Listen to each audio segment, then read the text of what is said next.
A paz seja convosco. Amém. Estamos meditando na certeza da salvação, segundo as Escrituras. Por favor, Cauã, de novo.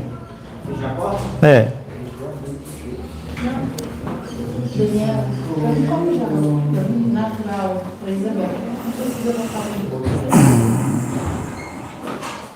diante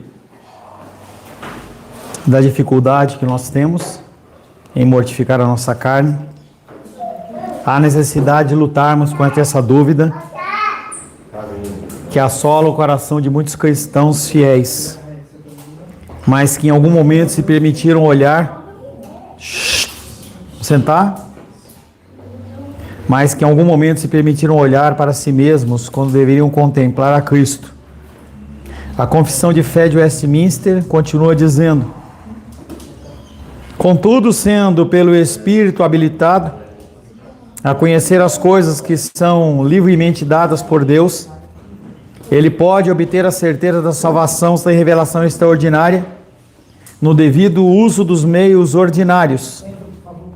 Nós podemos e devemos ter a certeza da salvação a partir da instrução da palavra e da oração, que são as formas que nós temos de nos relacionarmos com o Senhor. Sermos diligentes em tomar certas atitudes em relação à nossa vocação e eleição, a fim de que, por esse modo, seja o nosso coração orientado pelo Espírito Santo. Então, nós temos os meios naturais, que são os meios que fazem com que nós cresçamos em estatura e graça diante do Senhor. Existem as formas sobrenaturais, mas nós temos que nos apegar às naturais. As sobrenaturais, elas procedem do Senhor, e as naturais, elas procedem do nosso coração. Quanto mais você se dedica em relação a alguma coisa, mais você fica especialista nisso. Se você não se dedica, você não vai aprender mais sobre isso, não vai ficar mais fortificado em relação a isso. Tem uma frase pentecostal, que ela não é verdadeira, que diz: pouca oração, pouco poder. Nenhuma oração, nenhum poder. Então a pessoa ela fica achando que o poder do Senhor, a manifestação sobrenatural dele, depende dele. Na verdade, é o nosso relacionamento com o Senhor que depende de nós.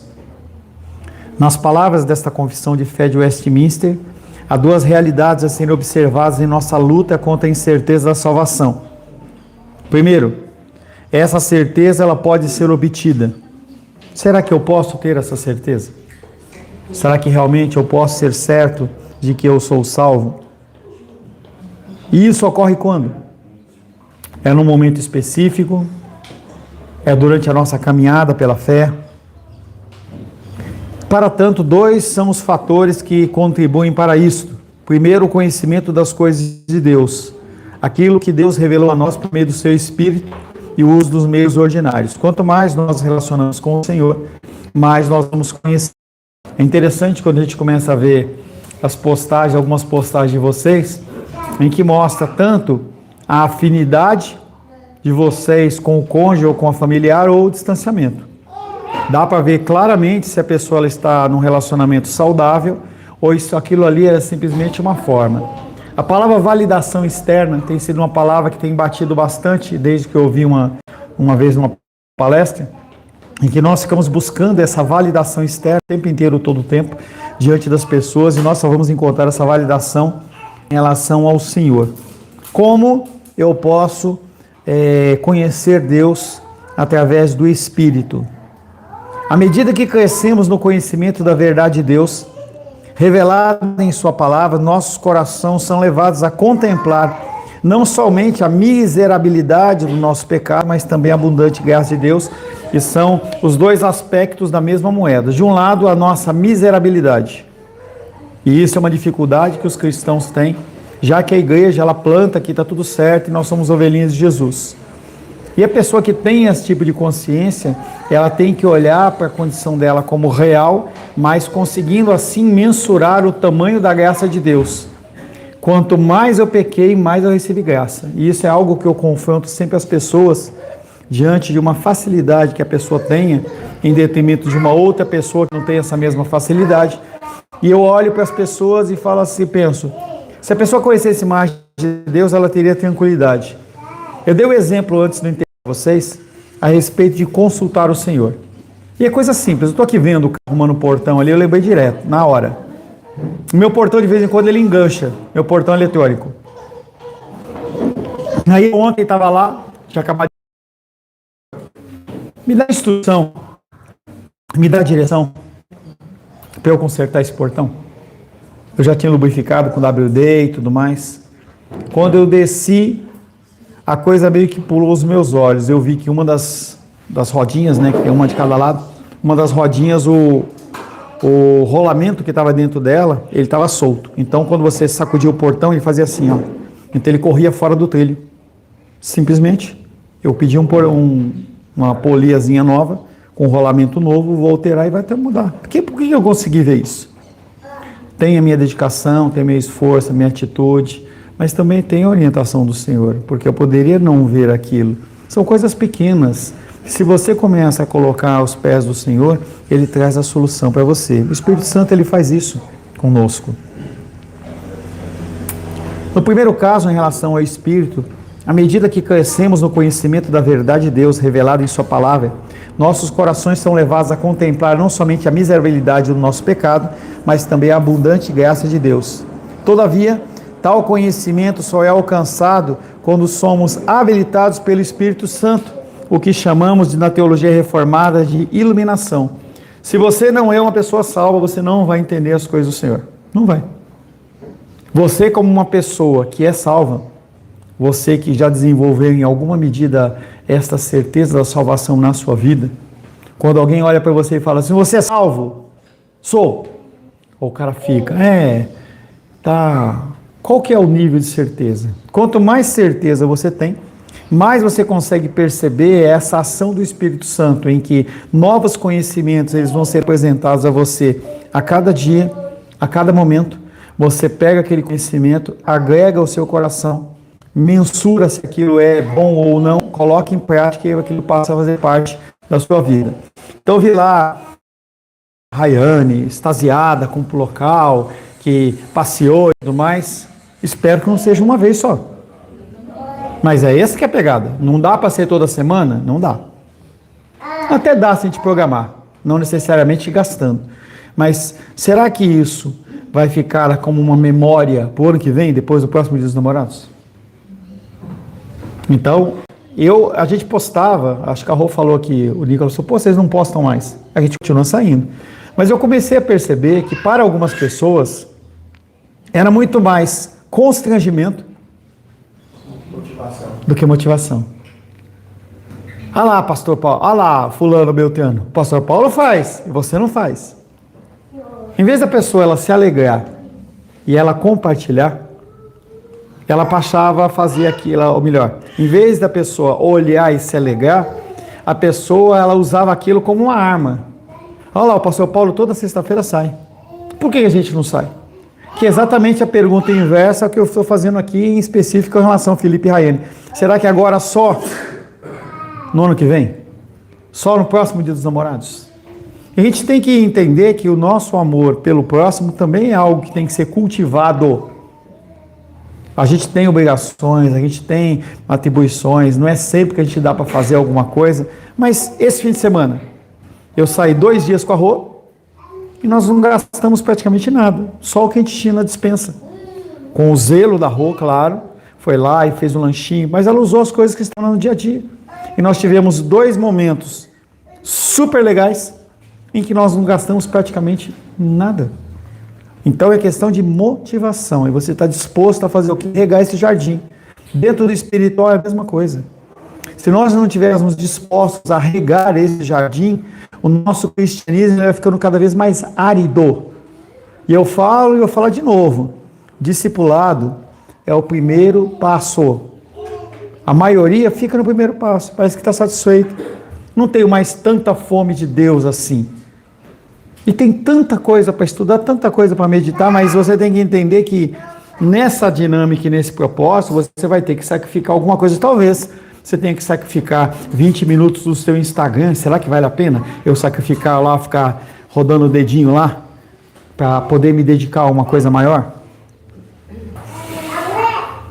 Há necessidade que o Espírito Santo abra os nossos olhos e os nossos corações, para entendermos de forma clara a suficiência de Jesus e a nossa total incapacidade de fazer qualquer coisa para a nossa redenção. E então, levar-nos a descansar na fé que depositamos no Salvador. Quando você olha o Salmo 23, o Senhor é o meu pastor, nada me faltará.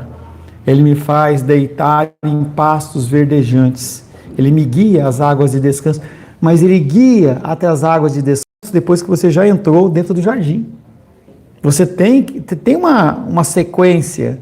É que a gente quer fazer uma leitura direta, que nem oração do Pai Nosso e Ave Maria, que o cara faz remendada, parece uma coisa que é uma metralhadora. A pessoa não está nem meditando no que está acontecendo ali. O que ele está falando é, a confiança em Deus vai fazer com que ele descanse, que ele seja levado. Não é que Jesus vai pegar você pela mão e vai levar você lá até um lago ou até um parque. Não, a presença de Deus vai trazer paz ao teu coração. É isso que ele está falando. O Senhor é o meu pastor, nada me faltará. Se eu sei que Ele é o meu pastor e nada vai me faltar, eu vou me preocupar com o quê? Se eu sei que a minha vida terrena, ela tem uma limitação diante da vida sobrenatural, eterna, que não tem limite, por que eu vou me preocupar com isso? Não é questão de você ficar parado sem fazer nada, mas será que você está dedicando tempo suficiente nas coisas que são realmente importantes? Será que uma situação como essa, em que o Felipe e a Raena estiveram lá com comunhão, se alegraram, se divertiram, isso não pode ser feito mais vezes? Será que não? Porque senão a gente permite que as coisas do dia a dia nos envolvam. Estou ajudando a minha irmã lá nas finanças, que ela teve um monte de problemas que vieram destruindo a confiança dela. E aí a gente conseguiu fazer um trabalho bem legal. E aí quando foi na quinta-feira, eu cheguei para ela e falei assim, olha, você vai pegar R$300 e você vai gastar com qualquer coisa, nem que você queime isso aí. Aí a cabeça dela foi, ela ligou para mim, pô, tô feliz, o que foi? Comprei uma pizza e uma Coca-Cola. Eu falei, isso é o que te alegra? É isso que te é suficiente? Você vê como a gente vai diminuindo as expectativas? Tem uma passagem nas Escrituras que mostra o profeta falando com o rei e fala, olha, pega a flecha e atira na terra. E isso aí deixou meio implícito que seria profeticamente quantas vezes ele ia destruir o oponente dele. Ele foi lá uma vez, 2 vezes, 3 vezes. Estou bem, estou satisfeito. E o profeta fala assim, se você tivesse atirado umas 5, 6, 7 flechas, você tinha destruído o seu inimigo, não ia ter nunca mais problema com ele. O problema é que não é que nós temos expectativas altas demais, nós não temos expectativas altas.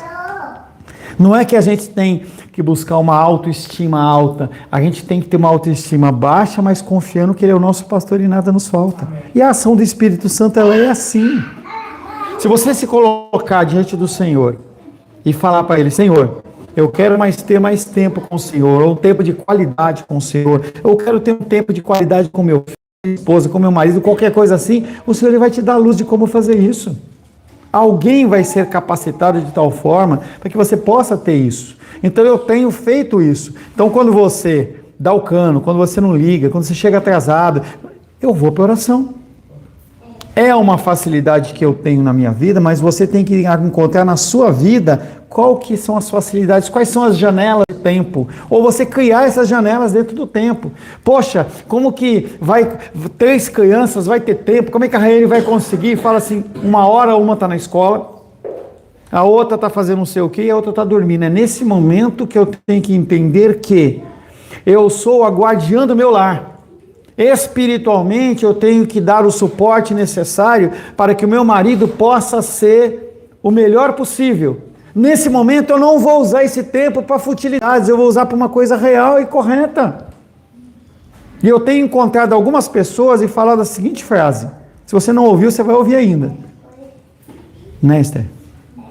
Eu falei assim, o problema tal, ele é sério? É sério, pastor. Eu estou arrancando meus cabelos da minha cabeça. Quanto tempo você está orando por isso? 5 minutos. 5 minutos. Se você se dedicar 5 minutos a alguma coisa dentro da sua vida profissional, por dia, vai resolver alguma coisa? O Felipe, finalmente, graças a Deus, falou com ele há uns 4, 5 anos. Parece que ele vai começar a mexer com o negócio que eu estou falando com ele, ele está estudando. Aí ele postou lá, preparando, exatamente isso. Se o Felipe sentar 5 minutos diante do computador para estudar e levantar, sabe quando que ele vai concretizar o plano dele? Não, a Helena não vai casar. A Helena ela vai ficar com a gente para sempre. Nada disso. Não mexe com a Helena não, hein? Não mexe com a Helena não. Não mexe com a Helena não. A vida espiritual é a mesma coisa. Você acha que vai aparecer um tempo na sua vida? Ou você vai ter que olhar para o seu tempo, ó, eu tenho tais atividades, mas nesse período eu vou parar. Pô, mas e a loja? E o pedido? E o buquê? E não sei o quê? Vou fazer aquela frase assim, você acha realmente que a sua prosperidade é só o seu trabalho? Matrix. Quem viu Matrix? Matrix 1. Chega uma hora em que Morpheus, ele olha para o Neo, que é um personagem lá, para quem não assistiu, e eles estão numa sociedade alternativa lá, e ele fala assim, você acha realmente que o que você está respirando é ar? Eu digo para você, você acha que você se dedica, faz vídeo, posta e não sei o que e tal, você acha que só isso vai te resolver o seu problema? Realmente você acha? Eu queria convidar você a você se ajoelhar em algum dia, não agora, e falar, Deus, só eu me esforçar vai resolver o problema? Deixa Deus conhecer você. Se Ele te convencer, muda um pouco a sua rotina. Das 9 às 10, das 9 às 9h15, eu vou fechar o meu online, o que quer que seja, e eu vou me separar. Não tem como você fechar uma loja física. Mas a Aisla, por exemplo, que está lá, tem funcionário? Daqui a 15 minutos eu volto. Eu vou buscar a orientação do Senhor. Nem que for lá sentado no banheiro. Senta no banheiro lá um pouco, entendeu? E olha o Senhor. Senhor, me abençoa. Me dá a direção. Das 9 às 9h15 eu vou fazer isso. Não, mas tem um negócio urgente. Vai esperar acabar esse tempo. Eu garanto, sem nenhuma dúvida, que você vai ser abençoado. Eu não tenho dúvida nenhuma que esse tempo que você não vai estar realmente no labor, ali no front, ele vai fazer falta. Eu duvido. Se der errado, fala comigo. Fala comigo. Moisés chegar e falar assim, olha, a partir de agora nós vamos fazer tal coisa, daqui vamos ter assim. Não, mas vai perder lutador, vai perder isso. Eu duvido que Deus vai permitir, com a direção dele, claro. Duvido que o Moisés vai perder lutadores ou alunos na academia dele, porque ele decidiu, naquele momento, fazer um tempo de oração. É legal que quando você pensa ver os islâmicos, ele não está preocupado se ele trabalha na Wall Street, se o cara é milionário, se é no banco. Ali ele para, coloca o tapetinho dele em Nova York, eu vi isso já. O cara está no táxi. O cara para o táxi, deu a hora, ele para o táxi, coloca o tapetinho dele, ele não quer saber se o cara que está dentro vai ficar bravo, se não vai ficar bravo, se não vai pagar, ele vai fazer as orações 3 vezes por dia. Levanta, agora nós vamos. Mas antes eu não faço. E a gente perde isso, a gente deixa de fazer isso.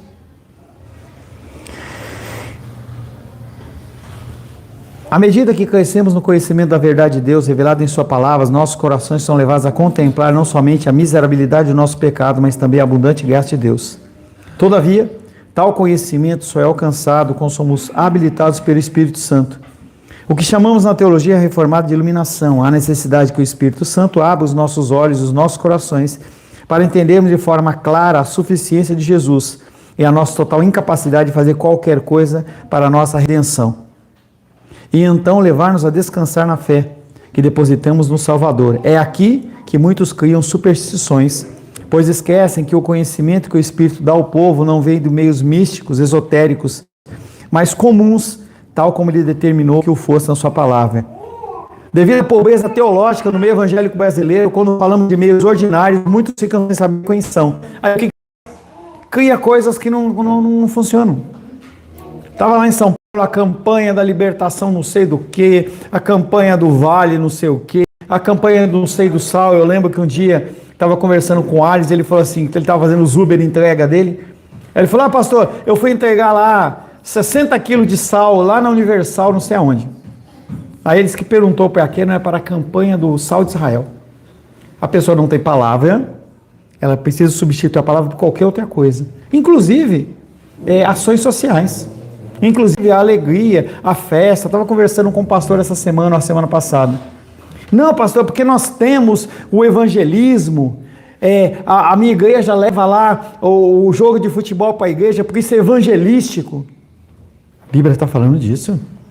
Que a gente precisa de formas de inovação para fazer evangelismo. A Bíblia não fala disso. A conversão das pessoas veio pela pregação espontânea da palavra. É assim que funciona desde o início. Ah, mas eu posso? Pode, mas é uma criação humana, não é avalizada por Deus. Então você só tem que fazer o básico. Ninguém quer que você faça nada demais. Só o básico. Apenas o básico. Ninguém quer que você suba nas paredes. Ninguém quer que você toque trombetas. Ninguém quer que você... Só quer que você faça o básico. Quando você faz o básico, a coisa funciona. Devido à pobreza teológica, as pessoas não estudam a Bíblia. No máximo leem. Eu tenho encontrado pessoas com 10, 20, 30 anos de cristianismo, pastores, que nunca leram a Bíblia de Gênesis e Apocalipse. Nunca leram. Ah, eu leio o Salmo, eu leio Provérbios, tem 31 provérbios, então eu leio um a cada dia. Tudo bem, mas só isso?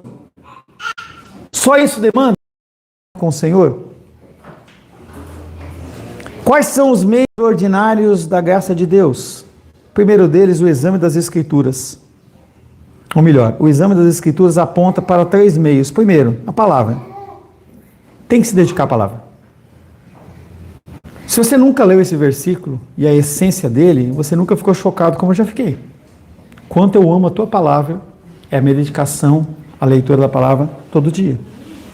Se eu não quero ficar com a Rosângela, eu não a amo.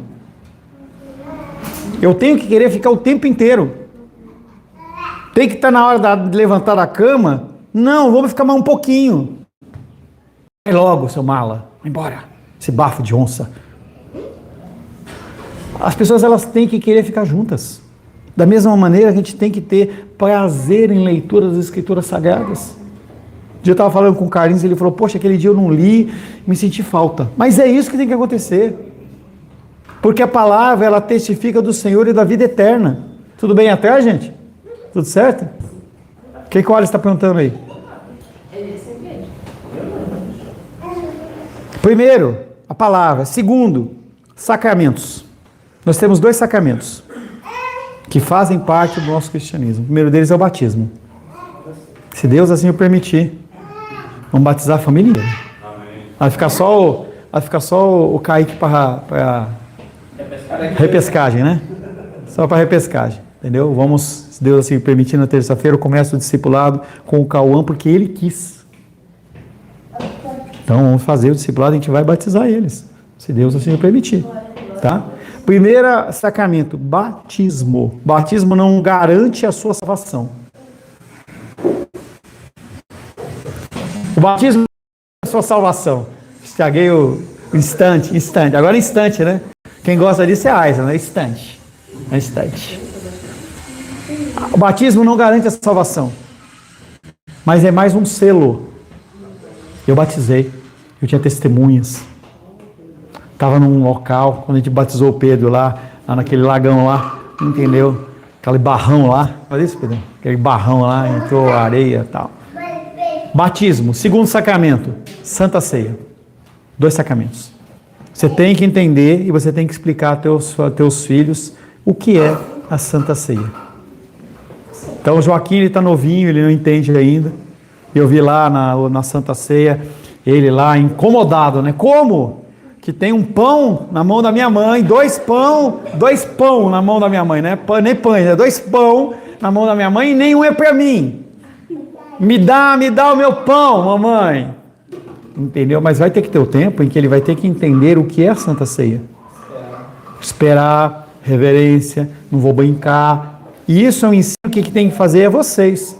Eu dou essa facilidade na igreja, para que as crianças elas tomem a Santa Ceia no sentido pedagógico. Mas se você não ensinar, é apenas um evento social, mais nada.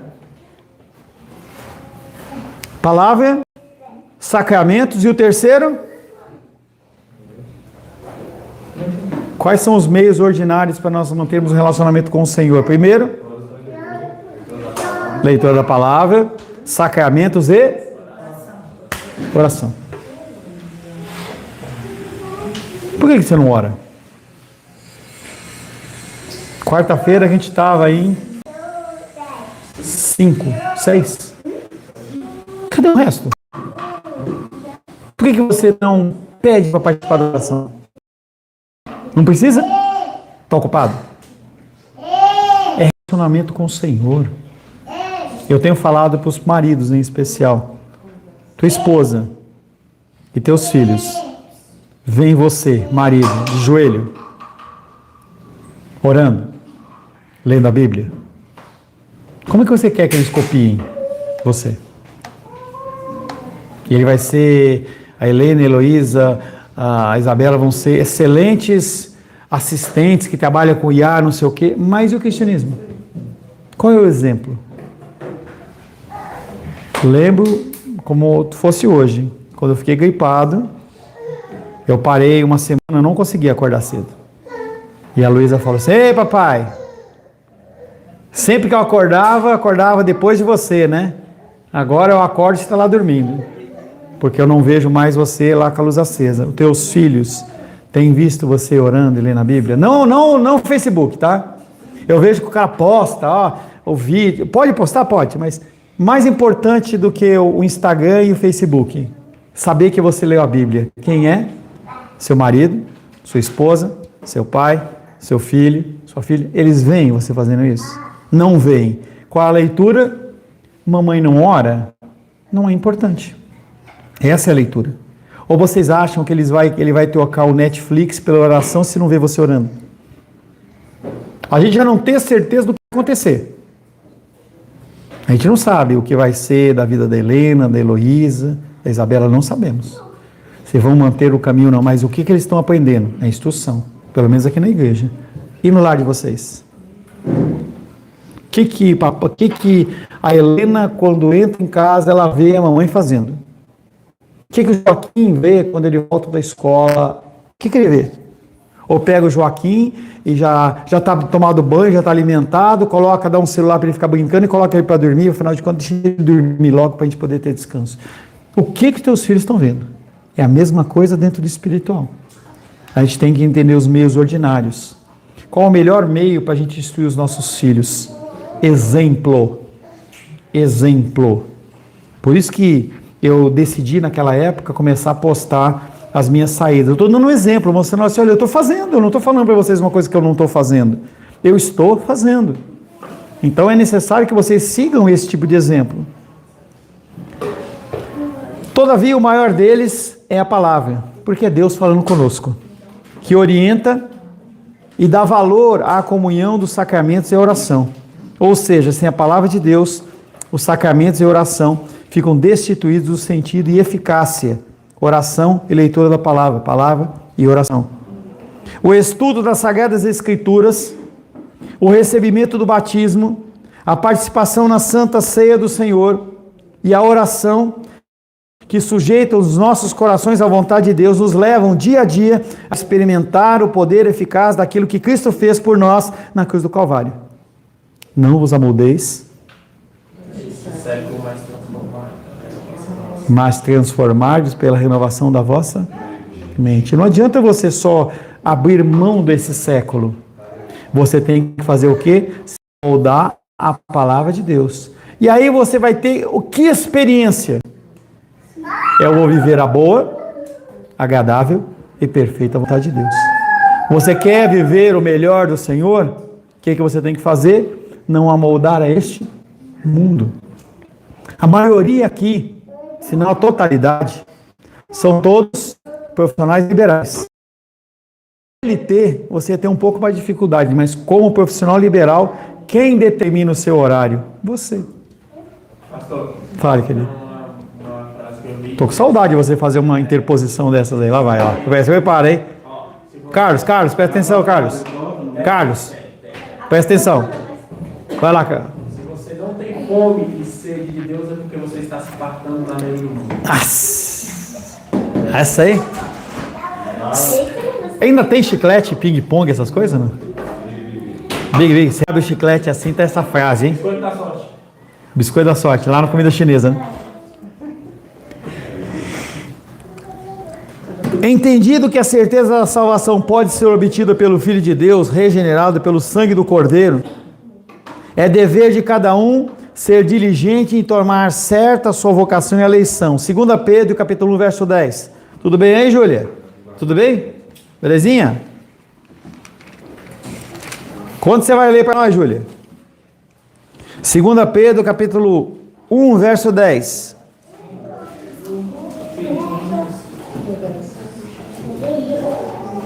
Pedro está falando com crente ou não crente? Crente está chamando de irmão. Rayane? Não, fala com... Concreto. Aí, vamos lá. Por isso, irmão. É só para os homens, né? É porque os irmãos não é mulher? Não, irmãos aí é geral, tá? Vai lá. Por isso, irmãos, procurai com diligência cada vez maior confirmar a vossa vocação e eleição, porquanto, procedendo assim, não tropeçareis em tempo algum. O que é fazer uma coisa com diligência? Dedicação. Cada vez maior. É para você ter 50% num dia? Não. Quanto que é, Wallace, por dia? 1%. 1%. Cada dia você vai tentando melhorar, cada vez mais, melhorando, aumentando. O que ele está falando aqui. Por isso, irmãos, procurai, ou seja, esforço, com diligência cada vez maior, confirmar a sua vocação. Como que você confirma uma coisa? Uma coisa que já existe. Ele está falando que nós temos que conformar a nossa eleição e a nossa vocação. Porque se a gente fizer assim, o que vai acontecer com a gente? A gente não tropeça na nossa fé em momento algum. A advertência do apóstolo Pedro encoraja os crentes a fim de que se apropriem da certeza da salvação, indicados no texto pelos conceitos de vocação e eleição, a fim de que não tropecem. O crente não se dará por satisfeito até que a doce certeza da salvação lhe tenha chegado ao coração, e então possa permanecer firme, descansando em seu Salvador. O Senhor é o meu pastor, nada me faltará. Ele te leva ao descanso. Isabela, essa carinha bonita não me convence não, filha. Tá? É interessante que tal passagem se encontre num contexto de exortação ao progresso espiritual. O apóstolo Pedro, ele está nos exortando a continuarmos a crescer. Isso porque a certeza da salvação é essencial para o progresso da fé. Como é que eu posso progredir numa coisa que eu ainda não tenho? Como é que o Felipe ele vai poder progredir num conhecimento de alguma coisa se ele não tem nada? Como é que você vai expandir a sua loja? Como é que vai expandir em valor aí para uma franquia de 50 lojas? Que criança fala, tá amarrado, meu. Eu quero só 2, 3 para sustentar, eu poder levar minha esposa para passear lá, entendeu? Com 50 lojas você não vai dar conta, meu irmão. Não, mas não vai para 50 lojas, não. Fica com uma bem legalzinha assim, entendeu? Eu queria que você falasse tá amarrado, entendeu? Não tá amarrado, entendeu? Tá amarrado, não. Eu quero é tempo, eu quero para curtir meu filho, eu quero tempo para curtir a minha esposa, para curtir meu marido, para ver as benesses do Senhor, eu quero é isso. É interessante que tal passagem se encontre num contexto de exortação ao progresso espiritual, isso porque a certeza da salvação é essencial para o progresso da fé. A água que as nossas almas necessitam para a sua sobrevivência é a convicção da salvação. Essa convicção nem sempre vem imediatamente após a conversão, quase nunca. Aceitar Jesus como Senhor e Salvador não vai gerar uma mudança no seu coração de tal maneira que você não tenha dúvidas. A igreja ela força, não a nossa. Eu sei que vocês são pecadores miseráveis e que vocês têm que buscar a reconciliação no coração a cada momento. De fato, em alguns casos, ela pode permanecer enganosa. Contudo, a obtenção da convicção total não é somente um privilégio espiritual para o cristão, ela também é um dever. Eu tenho plena certeza em quem tenho crido e que Ele é fiel. E Ele é fiel para fazer infinitamente mais do que eu posso pedir, pensar ou imaginar. Meu coração se turba, se mexe, eu volto para a palavra e trago ele direitinho pelo coração. É como as crianças. A criança está lá, aprontando, vai de um lado, vai do outro. Se você deixar, ela vai continuar fazendo. Se você não trouxer uma vez, 2 vezes, 5 vezes, 10 vezes, quantas vezes for necessário, essa criança ela sempre vai querer testar você. Esse é um segredo da paternidade. Os filhos sempre vão querer testar você. Não importa a idade. A Luísa está com 20 anos. É que ela está vindo, né? Espera, né? Ela continua testando. E vai continuar testando. Porque todo ser humano, ele quer um aval. O que é um aval? Alguém que assina embaixo dizendo que o que você está fazendo está certo. É isso que eles querem. Então a sociedade está falando que o cara se identifica como cachorro, como gato, galinha. Eles querem que a gente aceite isso.